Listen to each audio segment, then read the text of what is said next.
Gen Alpha's favorite online kids games are exposing them to things that they are too young to fully process, causing irreparable damage. Back in the days of Neopets, Webkins, and Club Penguin, there were safe spaces on the internet that were specifically designed and heavily moderated so that kids could play games, care for their pets, and flip icebergs, all while keeping their innocence intact. But those days are over.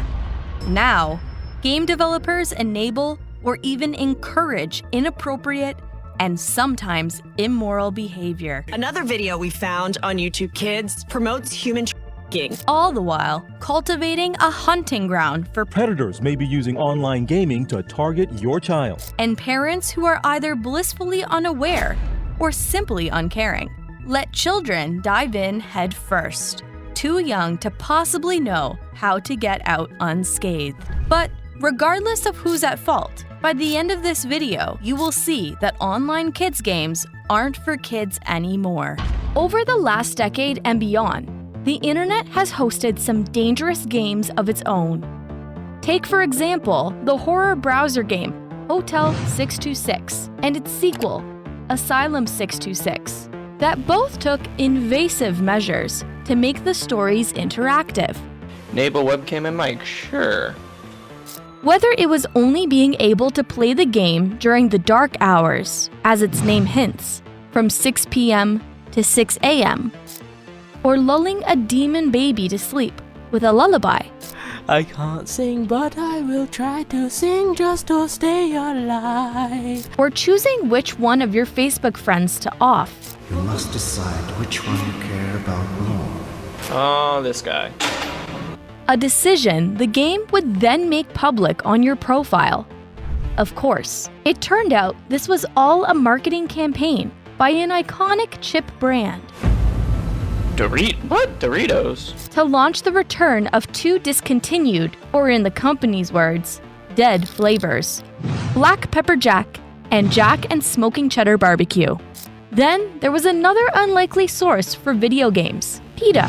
Yep, People for the Ethical Treatment of Animals produced spoofs of pre-existing games from the makers of Pokemon, Super Mario, and Cooking Mama that took parody law to gruesome extremes, like using a spike collar to capture a Pokemon, making you play as the raccoon dog that is trying to chase down Mario, to retrieve your own skin back that Mario wears in Mario Kart 8, or making you defeather and remove organs of a chicken before cooking it, a process PETA animated with lots of blood, which in the end doesn't get properly cooked. And Doritos and PETA weren't the only brands associated with disturbing online content. Unlicensed material featuring some familiar faces was also accessible to children online. This included two games based on Disney's Frozen. In one, the animated film's antagonist, Hans, was shackled to a spinning wheel as players aimed their weapons at the bullseyes that surrounded the villain. Or, if they were feeling particularly vengeful, Hans himself. In the other game, players acted as a doctor by performing a cesarean section on a pregnant Elsa with unsettling accuracy. Oh my god, this is not a game for the squeamish. Naturally, these free-to-play and readily available browser games attracted and in the process traumatized a fair share of children. But these days, with parental-controlled phones and tablets, kids are safe from all the dangers that once plagued the wild web, right? Well, according to a string of recent controversies, not quite. Let's start with a game you're likely familiar with, if only by its attention-grabbing advertisements. Episode.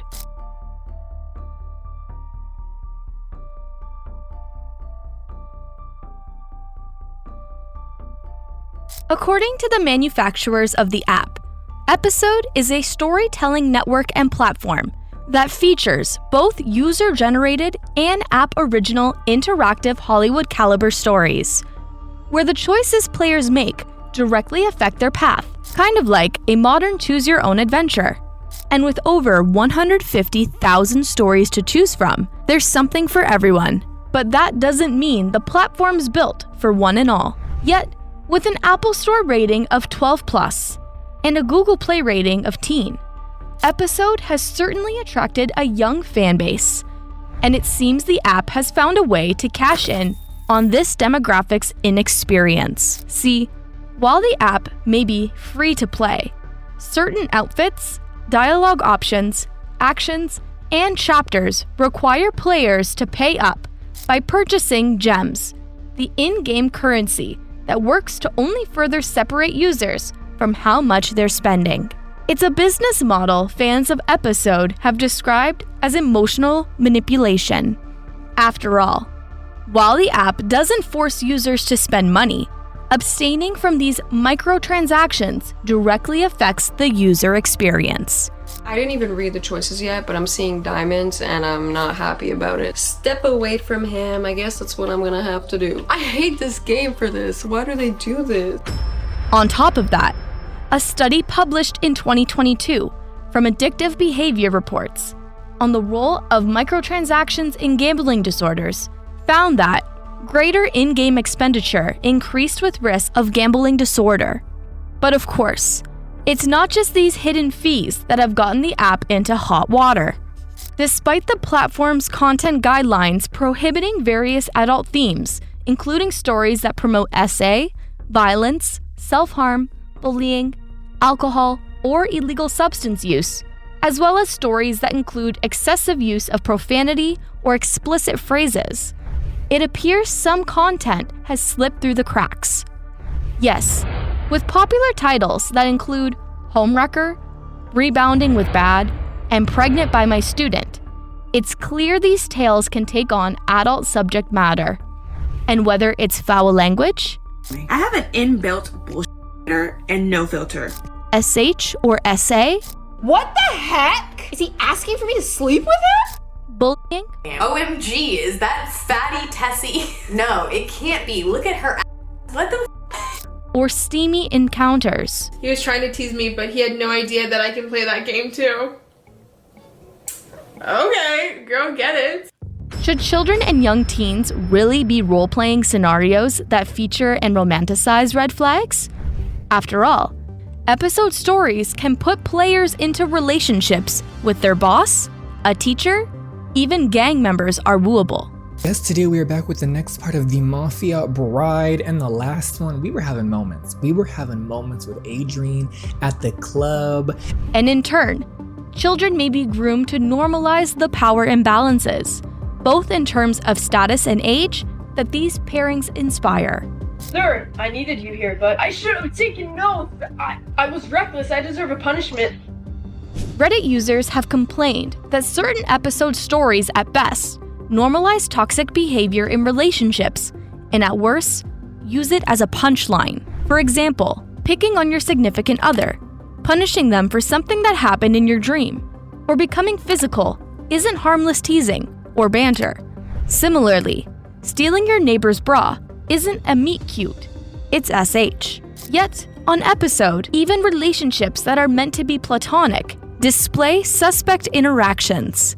In a Reddit post, one user wrote that they were creeped out by the main character in the story they were reading, after the writer had him blush when his stepdaughter mentioned her favorite book was Lolita, and behaved the same way when he ran into her half-dressed. And on episode, the visuals are often no better than the dialogue. Fans have critiqued writers for using traditional POC skin tones and features on characters that are canonically white. And despite writers being stuck with limited expressions and mobility when it comes to the game's graphics, that hasn't stopped them from utilizing the most scandalous features at their disposal, from undressing characters as much as possible, Oh my gosh! Oh my gosh, they're actually naked. to setting conversations partially under sheets to stimulate, well, intimacy. Naturally, this has led to backlash.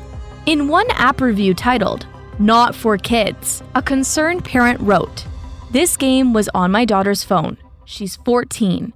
One game, 2 characters were getting intimate, and it was very inappropriate. They curse, drink, smoke, get intimate, talk dirty. One game, the boy talked about wanting to sleep with a hot girl. Shows nudity and only blurs it with 2 black lines covering their parts. Another parent implored, "Please do not let your children get this. It starts off harmless and then progressively gets wildly inappropriate. Also, my child racked up $40 in purchases accidentally without the app notifying me. It's deceiving and gross. No need for 13 to 18-year-olds to create intimate scenes.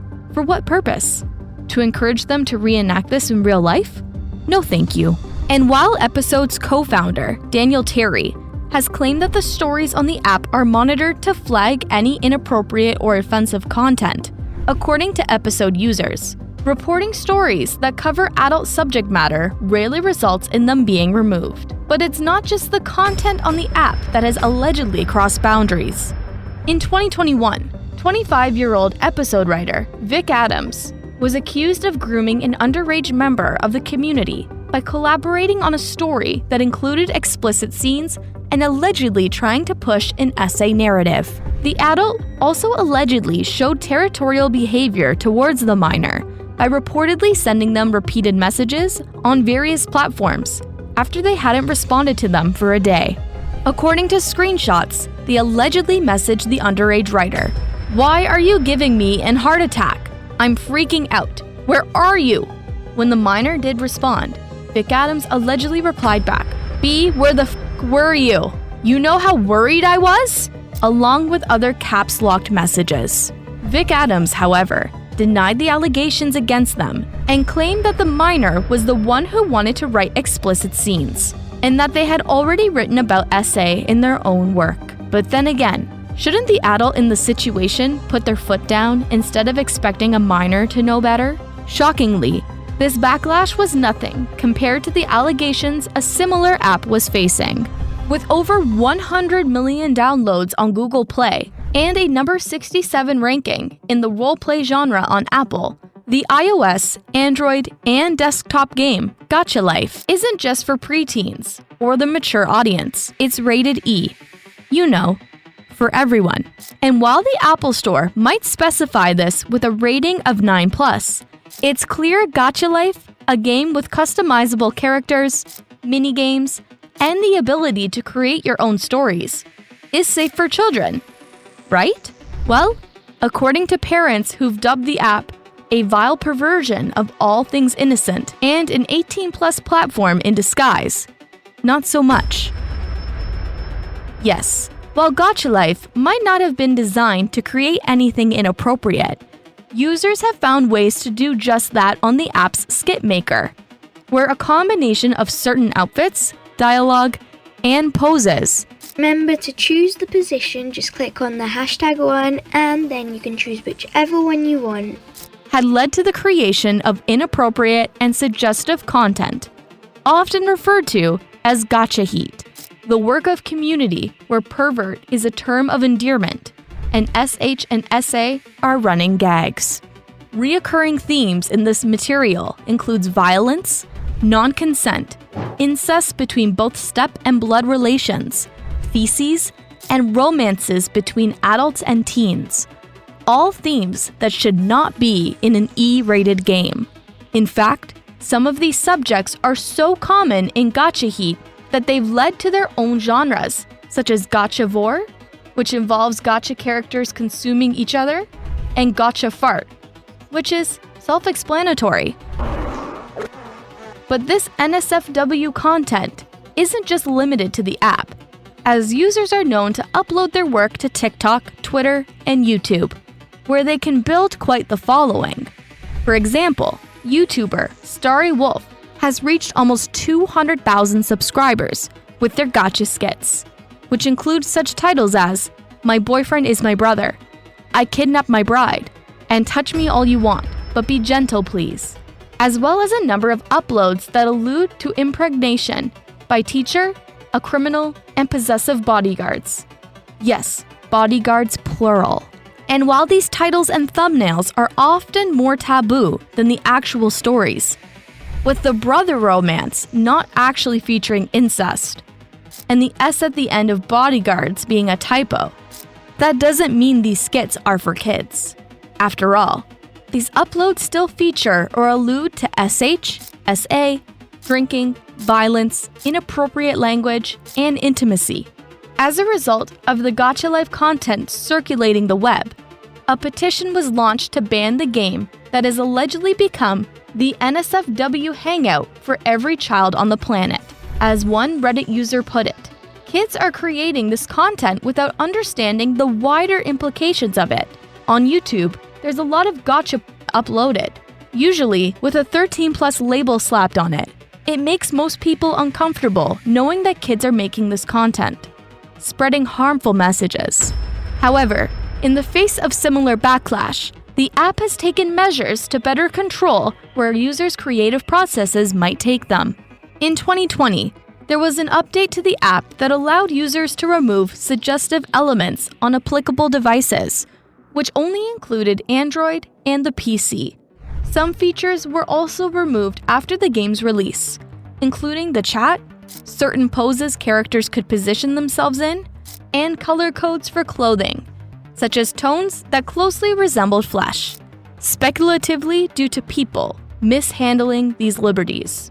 Still, users have found loopholes to create the content they want to, whether it's having a character change clothing to show that they were violated, or breaking free of the platform's limitations altogether through fan art.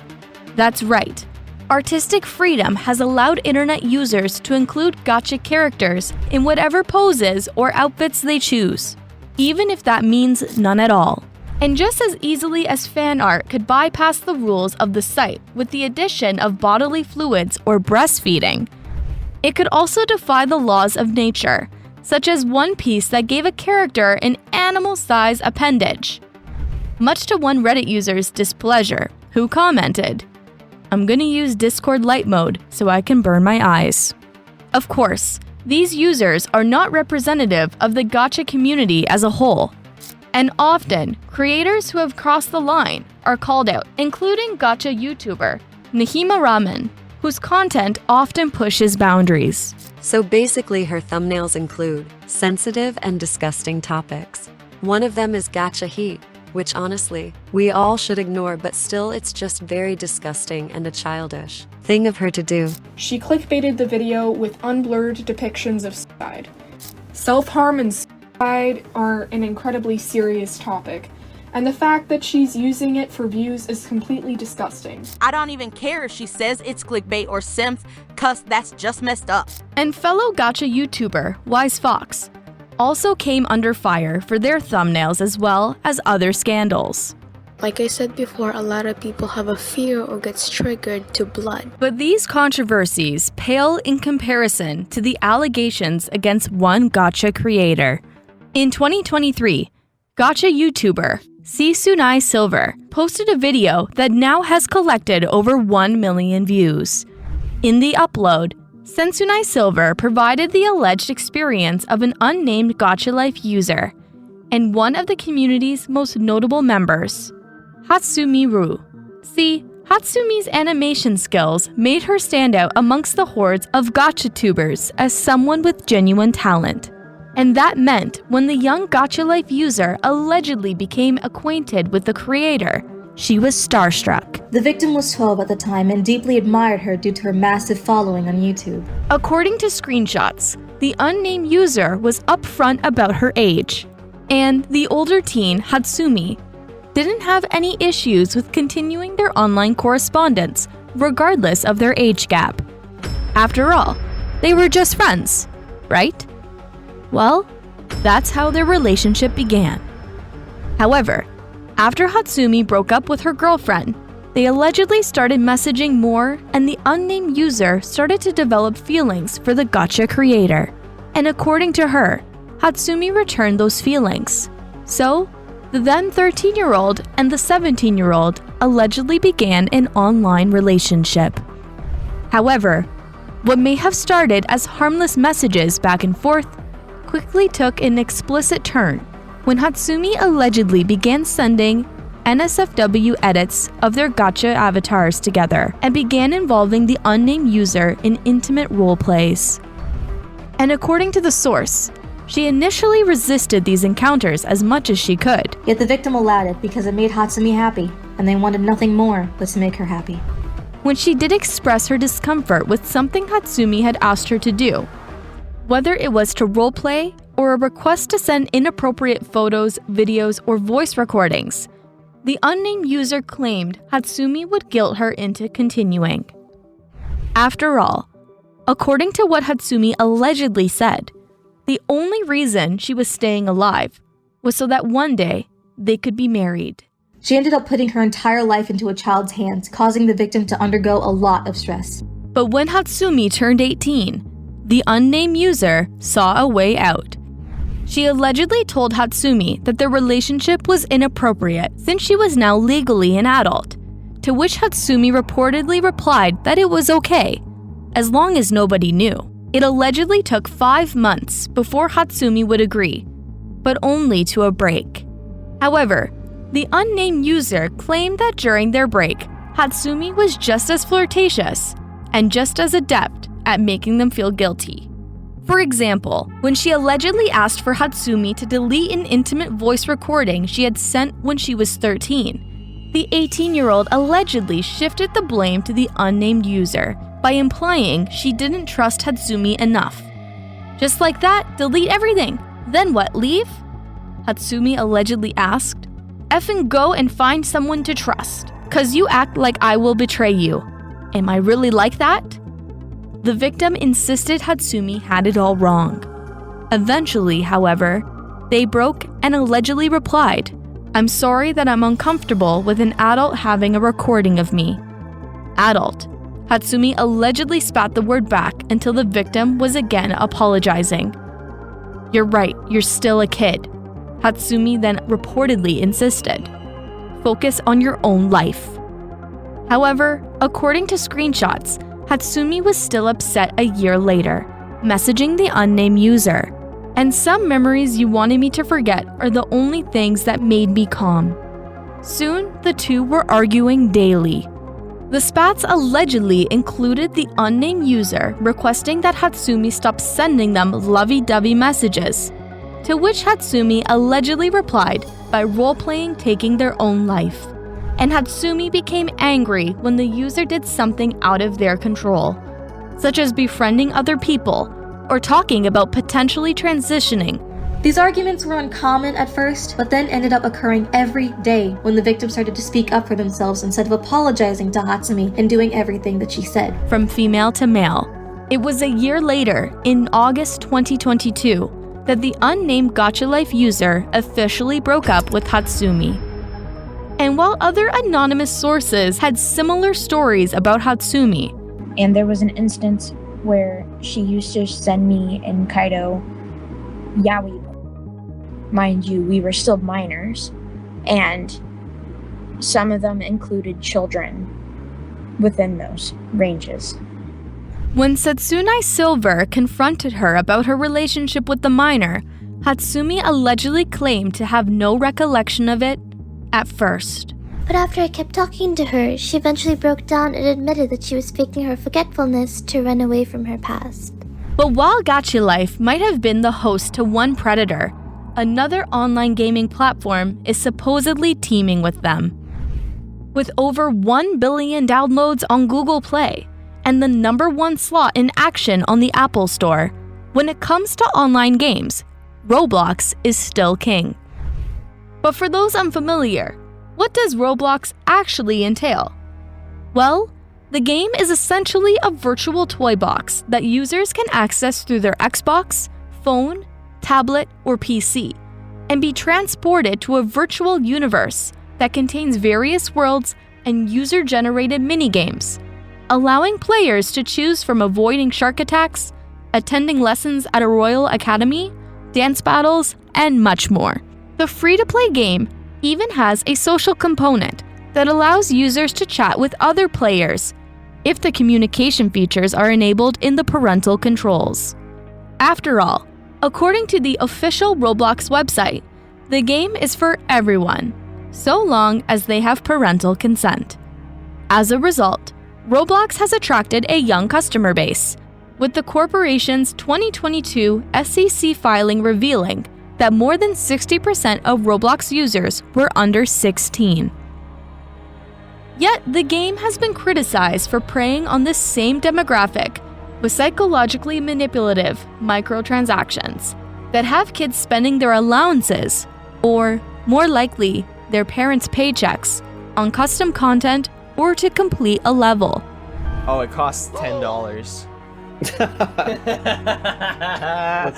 But while Roblox has also received backlash for allegedly profiting off of player ingenuity, in it, we shone a light on how Roblox, which is today one of the largest video games in the world, encourages children to make games on its platform only to give them a tiny fraction of the revenue that their games make. the main criticism the app is facing doesn't have to do with its business tactics, but the players. See, according to Roblox users, there's a growing toxic portion of the community. What happened, man? This used to be such a wholesome, sweet community. Everybody was nice to each other. That includes scammers targeting kids. So I think I've stumbled upon the best Roblox scam I've seen so far. And worse. As it turns out, Roblox, it's the Wild West. There could be someone on that platform posing as a child or trying to take advantage of a child. You know, when we were kids, parents warned us about strangers in vans. Kids now have to be aware of strangers online and on video games. Yes, it seems Roblox has a problem. In 2022, an 8-year-old in North Carolina was playing Roblox when she was asked by another player for her phone number over chat. You know, as a way to connect off of the platform. The girl obliged and the two began messaging. The conversation, however, quickly became inappropriate. According to the girl's mother, Caitlin Clark, who spoke with the local news station WECT6, the user repeatedly asked her daughter for hot videos. I mean, she would send just like an innocent picture of herself or like an innocent video, but you could tell like he kept still wanting more, that wasn't what he was looking for. The mother had purchased her daughter the phone with parental controls enabled as a way to protect her child if she ever found herself in a dangerous situation, not to foster one. Similarly, in Spokane, Washington State, in 2021, a 9-year-old boy and a predator spoke for 4 months after meeting on the platform. The adult even told the victim he was his pastor, further familiarizing himself to the boy, and in the process, gaining his trust. So there's a lot of different approaches they take, but always employing some kind of deception, some kind of threat, or promises of money or gifts to get that young person to open up and talk to them. Then the predator resorted to another one of these tactics by threatening to shoot the child after learning he had a family member who took their life with a firearm. They then asked the child to send them explicit photos and videos, which the boy provided. The predator also asked the boy to introduce him to some of his friends, and eventually solicited a 9-year-old girl for the same material. She, however, didn't send anything back and instead went to her school counselor, who contacted the police. And according to other reports circulating the internet, she isn't an isolated incident. Online, there are allegations that range from children being asked for their phone numbers, and when it comes to testimonies from Roblox players, well, it seems everyone has had their own run-ins with nefarious characters. In one Reddit post, a 22-year-old who was playing Roblox with their 24-year-old female friend claimed they unintentionally caught a predator on the game. According to the poster, they had joked that they were 12 to another Roblox user who said he had a dark secret and proceeded to give them his Snapchat. Almost immediately after starting a convo on Snap with him, he sent her his shirtless photo. She asked him to tell her the secrets he was telling her about, and he straight up says he slept with a 13-year-old. The Reddit user wrote, "We asked him for Instagram, which he gave us with his real name. Using his real name, we found his Facebook. He then asked her for a picture, so I found some AI photo generation site, and we sent him a picture that looked like a young girl, generated by the AI, to which he said that she is really cute and innocent as f. She then acted dumb again, asking if he doesn't mind she is 12, since he had that stuff about 13-year-old girl before. He said he doesn't, and started to explain PDFs to her, that he is the PDF, that is nice. and wants loving intercourse with her, unlike other PDFs that essayed children. He also said her mother would probably not like him talking to her and that are bad for society. But while the original poster was disturbed enough to email what they believed to be the man's local police station in their country, others weren't convinced. As one Reddit user wrote, then he proceeded to tell her he is a PDF. Ah yes, the modus operandi of every PDF. Sounds like complete BS. And another user commented, if someone states that so openly, I would question whether they are actually who they say they are. You have to consider whether this person is just trying to cause trouble for somebody else, what is claimed. A different Reddit user, however, had gathered proof of their run-ins with a user they believed to be one of Roblox's major predators. In a post from May, they wrote, hello Reddit, my identity will remain hidden. However, this post is pertaining a major Roblox PDF, known as harassing and hiring people to swap multiple minors and grooming a minor. Attached was a document that compiled all the incidents involving the since-deleted account, Judah, including mentioning the full name of one of his alleged victims, allegedly predatory comments, an alleged confession to having the addresses of children and sending them food and gifts, attempted swatting and doxing plots, and more. And this wasn't the only Reddit user that named names. In a post titled, Are Roblox PDFs Real?, one Roblox player recounted their alleged experience with 20-year-old game developer Joey Santini, known as JoeyBoy16267, online. According to the Reddit user, they were 12 when they first became acquainted with Joey, someone he and other kids on the game idolized. And unlike other developers, Joey was more than willing to respond to his chats. In fact, he even allegedly suggested that they take their conversation elsewhere, specifically to Skype. He asked me questions about my life, like how's school, or are you single, and stuff like, I hope your dad's okay with me talking to you, is he? Which at the time, I didn't take into consideration of how much he cared about my life, the user claimed. Eventually, Joey allegedly asked how old the user was, to which the Reddit user claimed he told him his real age at the time, 12. According to the user, their age gap didn't stop the 20-year-old from speaking to them, or from crossing the line. He'd ask me really personal questions, like if I'm circumcised or uncircumcised, how many inches I was. I didn't really know the answer to those questions, and I found it weird that he wanted to know this, since he was a guy. Still, Joey was an outlet for the boy to express his frustrations. He'd tell me that he was sad that my life was so bad. He said he would cry at night, and when he was showering over me, he told me that he'd turn gay for me if I ever went gay, the user claimed. At that point, I avoided him a bit, because I was getting bad vibes from him. However, when he began to pull away, Joey allegedly responded aggressively. He would invite me to group chats with other people who would make fun of me for how I looked. He had pictures of me, and he'd claim that he'd off to them at times. I found this rather unsettling, but I was more depressed that he was making fun of me, the user claimed. From my POV, as a kid, he was a jokester. I thought he was joking about most of the stuff he said, because he would always laugh at the stuff he'd said, whenever I'd laugh at them to make it seem like he was joking. But I'm 21 years old now, and I'm a developer on Roblox. I want to spread awareness of this, because it seems a little sus to me. After this post, another Reddit user made their post regarding Joey. According to the user, Joey was infamous for harassing Roblox members in a game called The Arena, where his torment of the community ranged from explicit insults to doxing and death threats.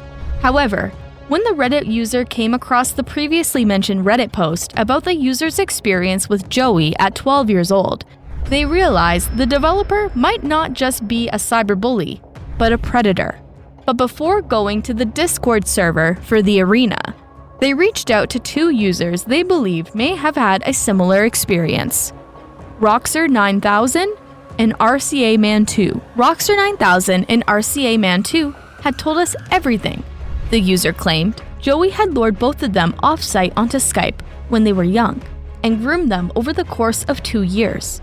After they had stood up to him for manipulating them and grooming them, Joey had threatened that he would swat them if they didn't keep quiet.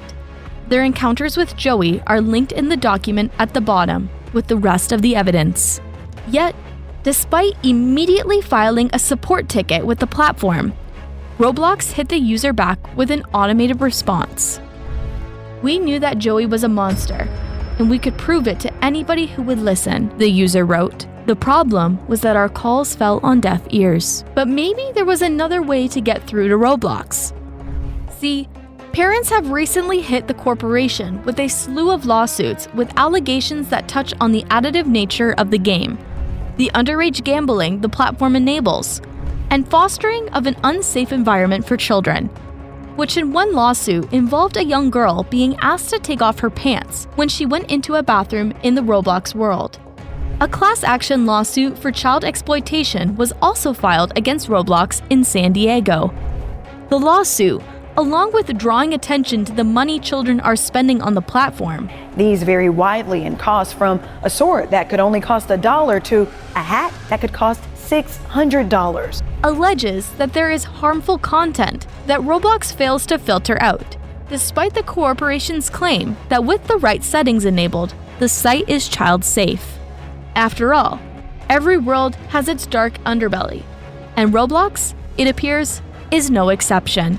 In the game, hackers are known to host Condo games, where avatars that are often unclothed simulate intercourse, create virtual exotic dancing clubs, and even solicit nudes by exchanging socials. YouTuber Swanene investigated various Condo servers, and what he found was that each prompted viewers to enter their age. Right off the bat, the fact that you're able to set your age to 16 is already a bit alarming, and although I don't have any footage, I've joined games where the lowest age you could select was 13. In the video, the YouTuber even met someone at the party who claimed to be 14 and had a conversation with them. "We're too young for this. Honestly, we should leave. I don't think this is good for us. This is degenerate."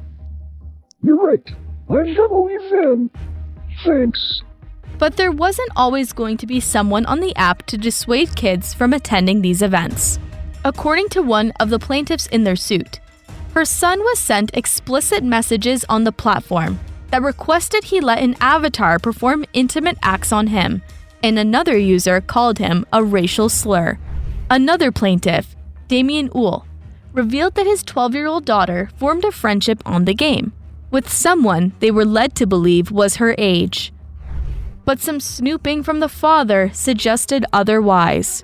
There was just some inappropriate conversations that happened, and it was just shocking for me. So, how can those who know better protect those who don't? Well, if you're a parental figure who's concerned about what content the child in your life is consuming online, make sure to keep the lines of communication open without being accusatory. Regularly check it with them to see what they've been creating. And if a game offers parental controls, 2 words, enable them. Roblox, for example, allows parents to receive their child's online activity through email and disable chat features altogether. Worth spending a good maybe half an hour looking at those settings, understanding them, maybe talking to your child about them. Putting parental controls and privacy settings on your child's phone or tablet is also good practice. And most importantly, if a child opens up to you about something inappropriate that occurred online, make sure they know they weren't the one in the wrong. Be afraid to come forward when somebody is asking for these pictures, or even if they've sent these pictures. It's okay to talk to parents, school staff, or law enforcement. After all, when it comes to the sinister undercurrent of virtual games, even the innocent can be swept away. Clearly, online games can expose children to far more than they're ready for. And that means whether it's name-calling, I believe I'm getting bullied in a virtual game, a relationship that crosses a line. Since they were relatively young, the victim was unaware of the fact that having such a big age gap was concerning. Or a whole platform that's changed for the worse. There's a few Roblox games that have turned from like sweet, wholesome communities to pretty toxic. So long as children have internet access, they're the ones that are left vulnerable. This is wrong. This is wrong. This is wrong. This is the story of online children's games and all the disturbing ways technology has failed to protect our youth.